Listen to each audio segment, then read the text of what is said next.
Most people believe that age alone takes life away, but that is not the truth. The real killers are quiet, subtle, and invisible. They appear through daily habits, emotional patterns, and silent neglect. It is not the body that gives up first. It is the mind, the spirit, and the loss of purpose. By the time the symptoms become visible, it is often too late. This is not about fear. It is about awareness. Because once you clearly see these hidden forces, you can push back and add not only years to your life, but also life to your years. Stay until the end, because the final reason is the most overlooked and the one that matters the most.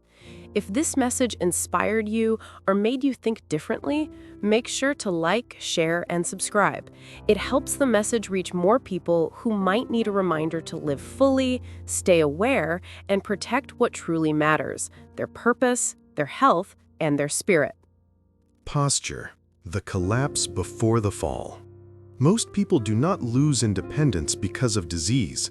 They lose it because their body slowly collapses over years. Posture weakens quietly. One day you stand tall. Years later, you are hunched forward, shuffling your feet, relying on furniture, and assuming it is simply old age. But the truth is very different. You do not need a cane because of your age. You need it because your spine weakened, your core stopped engaging, your glutes became inactive, and your chest and shoulders collapsed inward. This breakdown happens gradually. It begins with long hours of sitting, very little movement, and shallow breathing. Your pelvis tilts, hip flexors tighten, the upper spine rounds, and the head begins to push forward.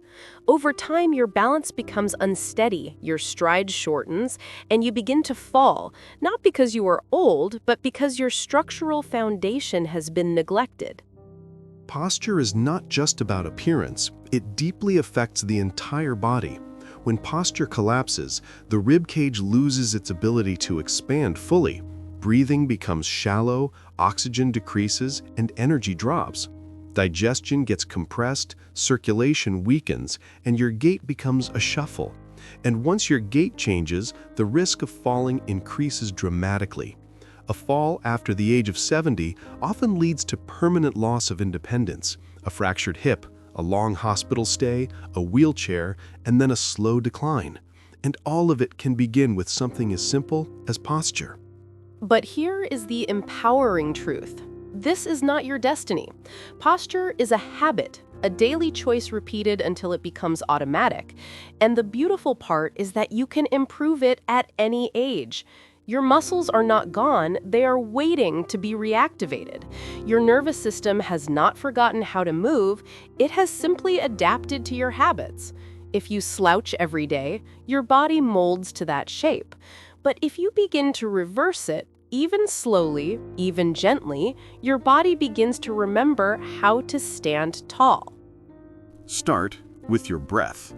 Most adults, especially after 60, breathe in a shallow way that signals stress and survival.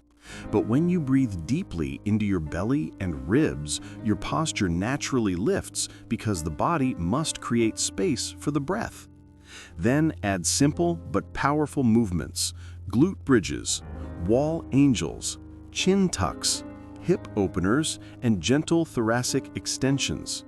These are not intense workouts. They are signals to your nervous system that strength still matters, that alignment still matters, and that your body is still capable of change. Posture is not only physical, it is emotional and psychological. When your body collapses inward, your confidence and mood follow. Research shows that slouched positions increase cortisol and decrease testosterone. You feel weaker and begin to behave as if you are weaker. You look down, you feel down, you move less, and your world becomes smaller, not because of aging, but because your body quietly surrendered.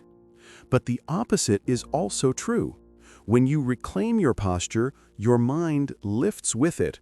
You breathe more deeply, think more clearly, and feel more capable. People respond differently to you as well. Strong posture communicates vitality. Weak posture signals decline. Without speaking a word, your posture shapes the way others treat you and how you treat yourself. This is why posture is not only physical, it is emotional and psychological. Sit with intention. Walk with awareness. Breathe with fullness. Stretch the front of your body. Strengthen the back. Remind yourself daily that this structure belongs to you, and you can rebuild it. Every day you delay, gravity wins a little more. Every day you commit, alignment returns, strength returns, clarity returns, and your future changes. Aging does not break you, collapse does, and you can prevent it starting now.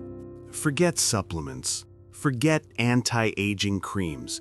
If you want to live longer and stronger, build relationships, reconnect, expand your emotional footprint, volunteer at a shelter, mentor someone younger, join a book club, find a walking group. Do these things not for entertainment, but for survival. Connection is your medicine now, and you must take it daily. Do not believe the lie that your social chapter has ended, that new friendships are only for the young, or that your best stories have already been shared. They have not.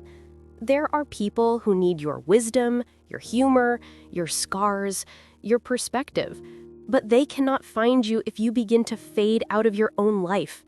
You must show up. You must be available. Yes, it takes effort. Yes, it feels awkward at first. Yes, you may feel out of practice, but the alternative is far worse. Sitting alone in silence, convincing yourself that your presence no longer matters, telling yourself that no one would notice if you disappeared. That is not aging. That is surrender, and you were not born to surrender. Be honest with yourself. When was the last time someone truly listened to you? When was the last time you laughed with another human being until your eyes watered? When was the last time someone asked how you were doing and waited patiently for the real answer? If it has been too long, do not wait for the world to knock on your door. Go knock on theirs. Be the one who calls. Be the one who visits. Be the one who says, I am not done connecting yet. Because here is the difficult truth. Once the social world fades, the physical body begins to follow. Your muscles weaken, your memory dulls, your sleep becomes shallow, and your emotional center, the spark that makes life meaningful, begins to dim. But here is the hopeful truth. Connection revives it. One conversation, one shared meal, one walk, one moment of being seen. That is all it takes to begin restoring what was lost. Do not let this culture of isolation swallow you. Do not settle for empty days and small talk that goes nowhere. Fight for depth. Fight for laughter. Fight for friendship. Because connection is not a bonus at this stage of life. It is your lifeline. And you are still here, still needed, still capable of creating joy. But only if you choose not to vanish. Inflammation, the fire you ignore. Most people over the age of 60 are walking around with a fire inside them, and they do not even know it. Not the fire of passion or drive, but the fire of inflammation. Silent, chronic, unseen, yet constantly burning through tissue, nerves, blood vessels, joints, and even the brain. Because it does not scream at first, people ignore it. They normalize the symptoms and call it just getting older. But fatigue, stiffness, brain fog, aching joints, and poor recovery are not normal aging. They are warnings. That subtle burning beneath the surface is not wear and tear. It is your immune system misfiring, staying switched on when it should be resting. Chronic inflammation is the quiet enemy behind most diseases that appear later in life. It is not just an immune reaction. It's a breakdown in control, a body that has forgotten how to turn the response off. Once that switch stays stuck, the damage begins to spread. The heart becomes inflamed. Arteries stiffen, plaque builds, and blood pressure rises. Joints swell and break down, leading to pain and limited movement. The brain becomes inflamed, causing slower thinking, mood changes, and memory loss, eventually leading to dementia. Even cancer thrives in this internal chaos, using inflammation to grow and spread. Yet, most people still chase symptoms instead of causes. Their joints ache, so they get injections. Their blood pressure rises, so they take pills. They feel tired, so they rely on caffeine. They experience brain fog, so they blame age. But few stop to ask the real question: why is the body inflamed in the first place? Inflammation does not appear overnight. It builds slowly from years of neglect, poor sleep, processed foods, chronic stress, shallow breathing, emotional suppression, too much sitting, and pretending everything is fine when it is not. What begins as mild stiffness or low energy becomes a system-wide fire that spreads silently until it burns through something vital. And here is what most people miss. You can be inflamed without having a fever. You might not even see it in standard tests. Inflammation whispers. You feel it in your skin when it bruises easily, in your gut when digestion becomes sensitive, in your energy when a normal day leaves you drained, and in your recovery when a small injury lingers far too long. That is inflammation keeping your body in a constant state of alert. If you want to live past 80, not just survive, but thrive, you must lower the fire. You must cool the system. And that process does not begin in a pharmacy.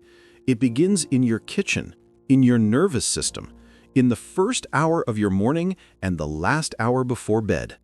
Eat for function. Choose whole foods. Not because it is trendy, but because your immune system reads everything you eat as a message. Processed oils, refined sugars, and artificial additives confuse your body and trigger defense. Whole vegetables, berries, healthy fats, and wild fish do more than nourish. They calm your immune system and cool the flame. Move daily, not to burn calories, but to circulate blood, move lymph, and activate healing. Even a 10-minute walk can reduce inflammatory markers. Your body was designed for motion. In stillness, stagnation grows. Sleep deeply. During slow-wave sleep, your brain flushes out inflammatory waste. When you skip that rest, toxins accumulate. That groggy feeling in the morning is not aging. It is unflushed inflammation. Manage your stress with discipline, not distraction. Breathe slowly, quiet your mind, and stop resisting life. Every unresolved emotion keeps your system stuck in fight or flight, flooding it with cortisol, a direct trigger for inflammation. And finally, stop lying to yourself. Stop calling it aging when you know something feels wrong. Your joints do not hurt for no reason. Your mind did not suddenly slow down. Your mood did not change overnight. These are not random. They are signs, and the longer you ignore them, the harder it becomes to recover. The truth is, aging does not kill people. Inflammation does. Aging is natural, but inflammation accelerates it. It is what makes 65 feel like 85.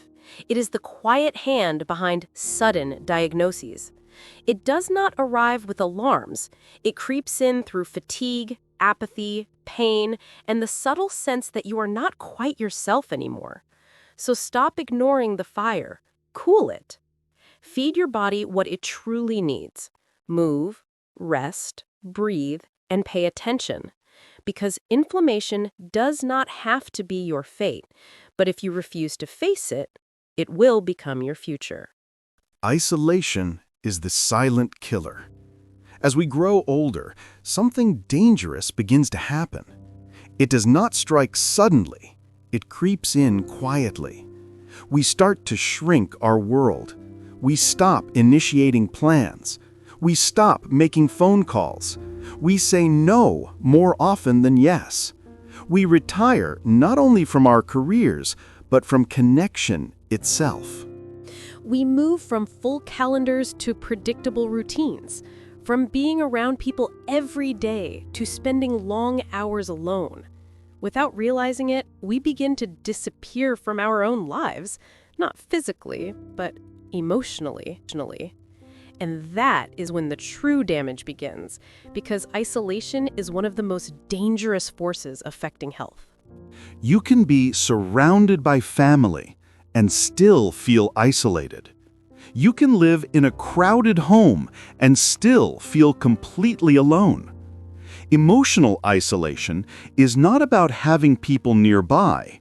It is about whether someone truly sees you, whether anyone checks in on your thoughts, your feelings, your existence. As emotional distance increases, the consequences shift from psychological to biological. According to the National Institute on Aging, social isolation increases the risk of mortality by up to 30%. That is not a mood. That is a measurable threat. Why? Because isolation changes the chemistry of the body. Cortisol rises, inflammation increases, immune function weakens, brain activity slows, memory begins to fade, depression settles in, not because of trauma, but because the body reacts to emotional starvation the same way it reacts to physical starvation. You are deprived of connection, significance, and resonance, and your biology pays the price. Human beings are wired for connection. From birth to death, the nervous system needs other people to regulate itself. A baby dies without touch. An elder declines faster without attention. This truth never changes. Your biology does not retire from connection just because you retire from work. When no one sees you, your nervous system becomes dysregulated. Stress stays elevated. Healing slows. Most importantly, motivation fades. You begin to care less. You move less. You eat poorly. You sleep lightly. You skip the walk, the stretch, the social visit. Because in your mind, there is no point. No one is watching. No one is asking. No one is waiting for you. The brain adapts to loneliness just as a muscle adapts to disuse. It atrophies. You forget names. You lose interest in conversations. You stop sharing. Slowly, the color drains from your inner world, not because you are broken, but because you are disconnected. But here is the hopeful part. The moment you reconnect, even in small, simple ways, your biology begins to reverse. When you laugh, when you tell a story to someone who listens, when you share space with another person, your cells come alive. Your heart rate steadies, digestion improves, immune function strengthens, focus returns. Why? Because you have re-entered the human feedback loop. You are no longer alone in the echo chamber of your own thoughts. Someone is reflecting your existence back to you. That is not optional. That is essential. And if you are over 60, connection is not a luxury, it is a primary health strategy. Stagnation. The brain you stop using. People blame aging for mental fog, forgetfulness, slower reactions, and hesitation in speech. But most of what we call aging is not caused by time. It is caused by neglect. The brain does not stop working because you grew older. It stops working because you stopped challenging it. Research is clear. Not all memory loss is neurological. Much of it is behavioral. When you stop learning, the brain begins to prune connections. When you stop solving unfamiliar problems, it stops building new pathways. When your hands and eyes are no longer used in coordinated, demanding ways, the motor cortex becomes sluggish. With no new input, no challenge, and no real learning, the brain does not simply get bored, it begins to atrophy. Neurons disconnect, synapses fade. Your ability does not disappear, it simply rusts. People reach 60, retire, and without realizing it, retire their minds as well. They repeat the same routines, eat the same meals, read the same headlines, watch the same shows, and speak to the same few people. Comfort is mistaken for stability, but this comfort leads to the most dangerous state of all, cognitive autopilot. When nothing stretches your awareness, nothing grows. Your brain is designed for tension, effort, confusion, and trial and error. If you are not doing something that makes you mentally uncomfortable, you are not growing. And without growth, neurological decline begins. That is when people forget names, lose their train of thought, repeat stories, and sink into mental fog. Not because the brain is damaged, but because it is unchallenged. Crossword puzzles and Sudoku are not enough. They maintain the mind, but they do not strengthen it. What the brain truly needs is novelty, new movement, new language, new rhythms, new skills that force you to fail, adapt, and try again. This is what rebuilds gray matter and reactivates dormant circuits. Society expects you to slow down after 60, but this expectation accelerates decline. No one pushes you to learn or innovate, so you must push yourself. Start small. Use your non-dominant hand. Learn something difficult. Practice memorizing. Read ideas that challenge you and have conversations that force you to think. Move your body in new ways. Balance work, dance, martial arts, anything that reconnects the brain and body. The mental fog that appears later in life is not random. It is predictable and preventable, but only if you treat your brain as a living system that needs challenge, novelty, and struggle. Stretch your mind daily. Make it work. Make it sweat. Your brain is not old. It is simply underused. And the only cure for stagnation, mental and physical, is movement, learning, and continuous challenge. As you reflect on everything shared above, take a moment to breathe, slow down, and let the message settle gently into your day. Life moves fast, and we rarely pause to truly absorb the lessons meant for us. These insights are not just ideas.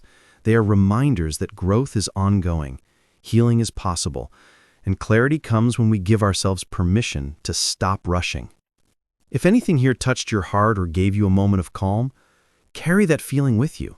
Let it guide your choices, your mindset, and the energy you bring into your next step. And if this helped you in any way, if it made you think differently, feel lighter, or see life with a little more understanding, then do take a moment to like, share, and comment. Your small engagement helps these messages reach someone else who might need the same spark of comfort or clarity today. Your interaction isn't just support. It's a quiet way of spreading a bit of wisdom and positivity forward. Subscribe now for more powerful lessons that awaken your potential.